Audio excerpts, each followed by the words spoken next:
because, you know, at New Mexico, she didn't play as much as she would like. But she came here and she put her head down and went to work, and she's really helped this team. And everybody loves her on this team. She's one of everybody I feel like's favorite, her and Ashley. So to have that core, them leading every day is awesome.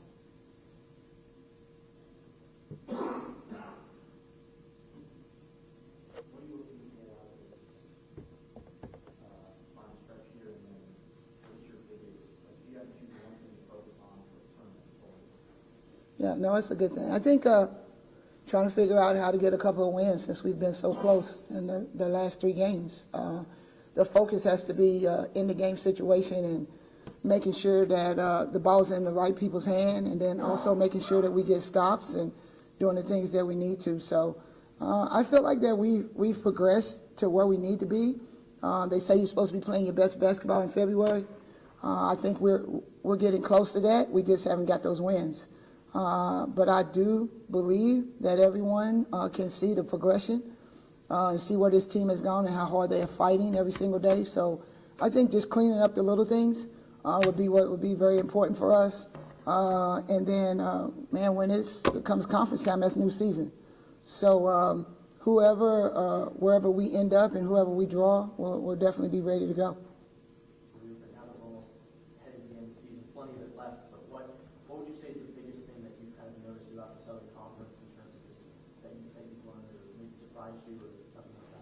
No, I think, this league is very guard-oriented. I think that I've learned that. I think that the league has a lot of, grad students, a lot of players that have been in positions, some that haven't. But, yeah, I think there's a competition. I think that across the board, I think you're in any situation where any given day, anyone has the opportunity to have a chance to win. Specifically, Western Carolina, UNCG, your final 2 opponents this week. What challenges do you see from those 2 teams? Well, I think the biggest thing for us is we got to focus on us, as we said, and figure out how, when the clock hits 0, that we're on the winning side of that.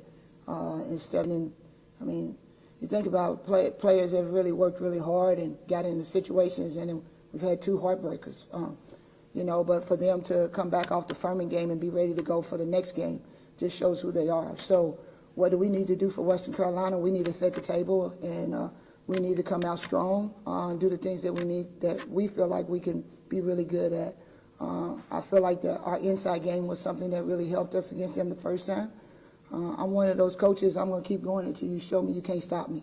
So we're going to do the things that we need to do as far as going inside out, but we got to guard and defend.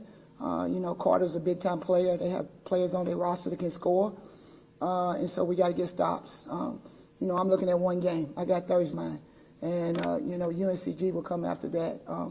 And congratulations to them for winning the regular season. So for us, it's just building every single day so we can get to that part where we know we're ready to go when it hits tournament time.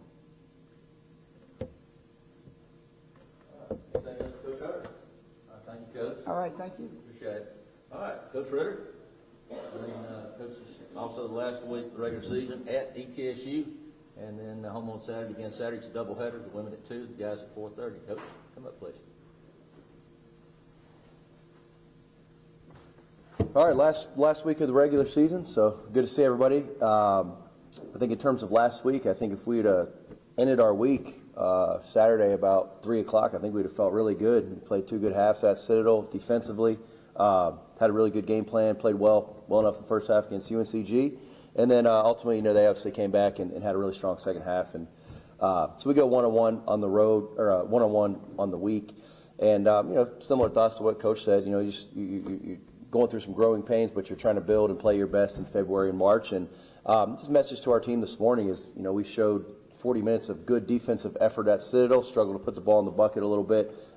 We showed about 32 good minutes on both sides of the ball against UNCG. We had a 4-minute stretch where they went on a 17-3 run right out the gate in the second half, and I think that kind of was the difference of that particular game. And when you're playing top-tier teams in this league, you got to be able to make shots from the perimeter, and you got to be able to make free throws. And would like to talk about a lot of different things. Hey, we got to do this, we got to do that. But we got a group that's in there. They're working hard. They're trying to put a full 40 minutes together, and we're getting closer. But sometimes, you got to put the ball in the bucket, and some things got to go your way. So, again, 1 week to go. I think there's a lot of upside still in this group. I think it's a group that believes because they beat the top tier teams in this league. We just got to find a way to be more consistent throughout the 40 minutes and kind of eliminate some of those lulls that happen.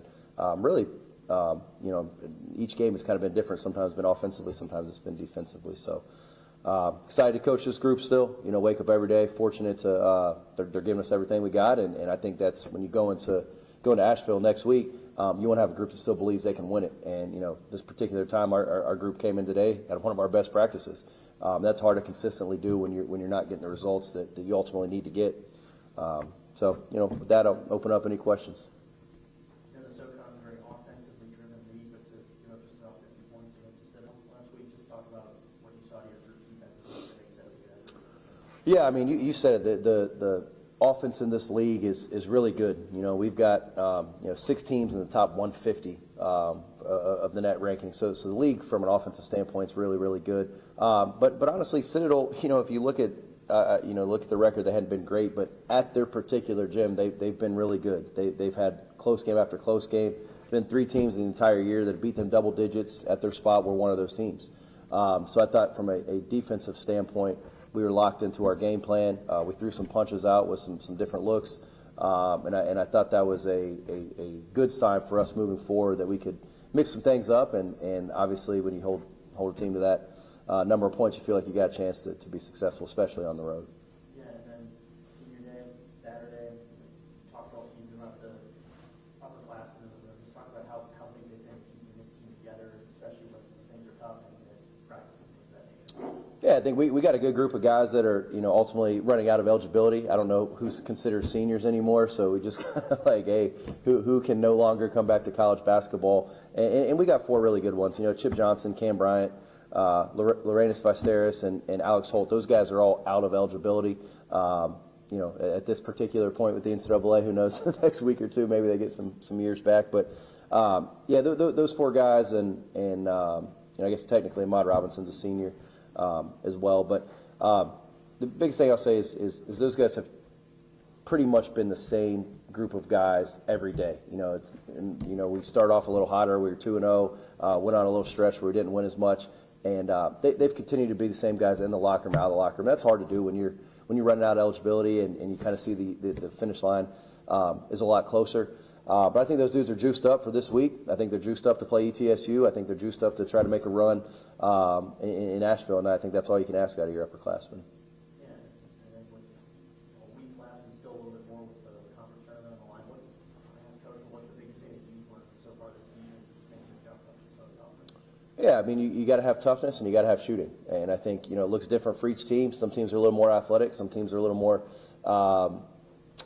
structurally driven. But at the end of the day, the teams that are having success, they can shoot. They're tough. And that would be the 2 things that absolutely translate no matter which jersey you have on, no matter what venue you're playing.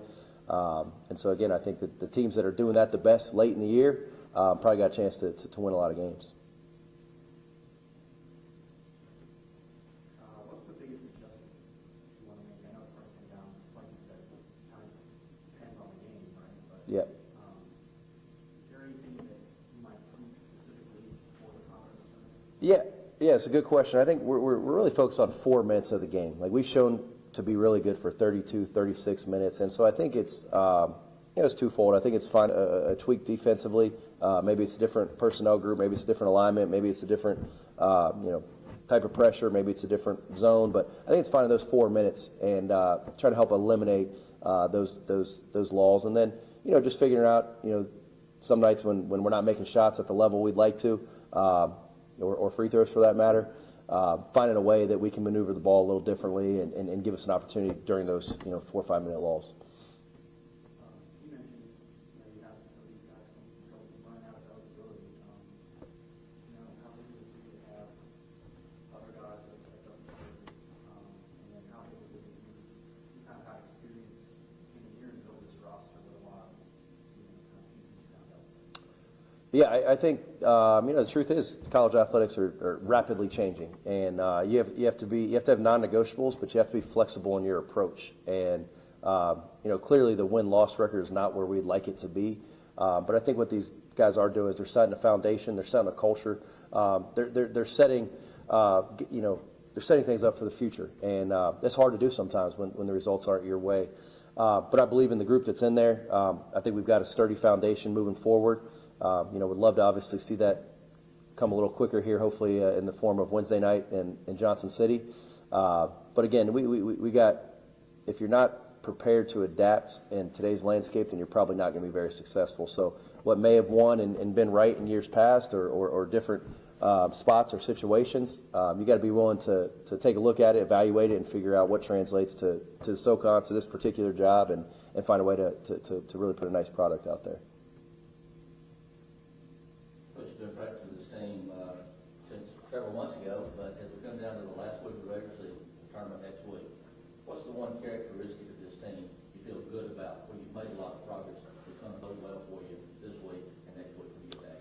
Well, I think it's pretty obvious. It's battling through adversity. I mean, we hadn't had the easiest year, whether it be injuries, whether it be different lineup rotations, whether it be just a whole new group of guys. And so to be a great team, you have to battle through adversity and come out on the other side. Well, we've had enough adverse times where these guys have had every opportunity to quit, to go a different route, and they haven't done it. And I think that's the most thing. We walked in Monday morning, this morning we had practice. Guys are glued to the TV screen. They want to understand why we lost to UNCG. We had a little different practice than we've had.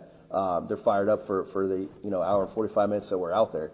And I don't know a lot of other teams that maybe have had the adversity that we've had that are still locked into Monday morning practice with a week of the season to go. So I'm encouraged. I'm encouraged by that. I'm encouraged. I think it gives us a chance to get better this week, knowing that our guys are still fighting to figure it out.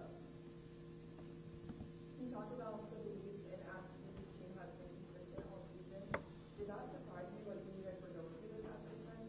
Well, yeah, I think, when you put together a roster and there's 14 people on the roster and we say we got 11 new guys, but really it's 14 new guys because we didn't coach the guys that were here last year. So, in a perfect world, you're only recruiting 3, 4, 5 new guys and you understand what you have coming back. So when you recruit that many guys, it's kind of like microwave recruiting. The season's going to end here, the portal's going to open, and you're going to develop these relationships in a week or two, and then you're ultimately going to decide your fate on that 2-3 weeks. So when you sign that many guys, typically, 1 or 2 or 3 guys may not have the same buy-in or belief or lock-in. And I think with this particular group, even despite the win-loss record, it's a group that is committed to Mercer. They're committed to each other, to trying to figure it out through the tough times. Anything else, Coach Ritter? All right, thank you, Coach. All right, again, the women are at home Thursday night at 7, and then a doubleheader on Saturday at the end of the regular season, 2 and 4:30. And then we'll gather back next week and gear up, be ready to go to Asheville and play well in the Southern Conference Tournament. Thanks to each one of you for coming. Media members, please lead the way through the lunch line. Thank you.